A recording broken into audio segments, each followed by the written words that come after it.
भुरग्यांनो, तुमकां सगळ्यांक म्हज्या ह्या कोंकणी वर्गांत माये मोगाचो येवकार। आमची शाळा आमकां खूब आवडीची आसता। सगळ्या शाळेचे मुख्याध्यापक आनी शिक्षक भुरग्यांक बरें शिक्षण दिवपाक दीस रात वावुरतात। आज आमी म्हजी शाळा ह्या विशयाचेर एक निबंध बरोवया। म्हजी शाळा। म्हज्या शाळेचें नांव Our Lady of Victory primary school. म्हजी शाळा रेवोडा गांवांत आसा।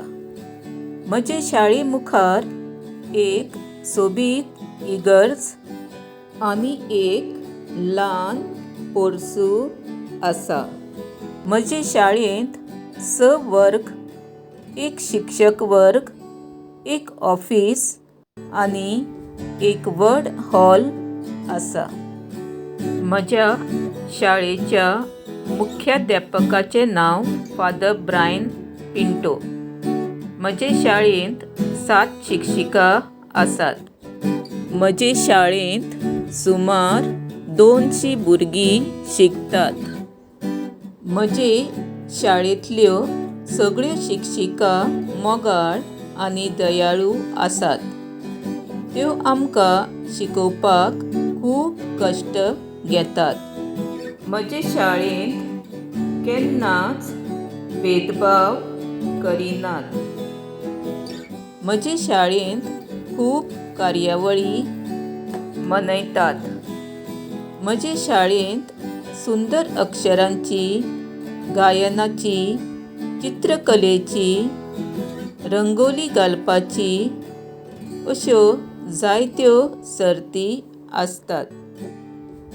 म्हजे शाळेंत शिक्षक दीस, गांधी जयंती, भुरग्यांचो दीस, देशभक्ती दीस,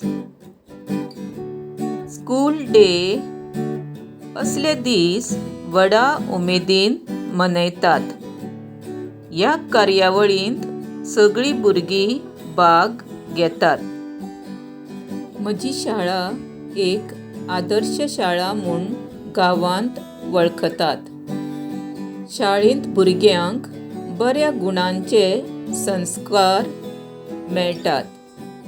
तशेंच बरें शिक्षण घेवन समाजांत बदल हाडपी अशे भुरगे तयार जातात। शाळेंत भुरग्यांच्या सगळ्या मळांचेर विकास जातात। शाळेक लागून भुरगीं आपल्या कुटुंबाचे आनी आपल्या देशाचें नांव वयर काडटात। म्हजी शाळा म्हाका खूब आवडटा। देव बरें करूं।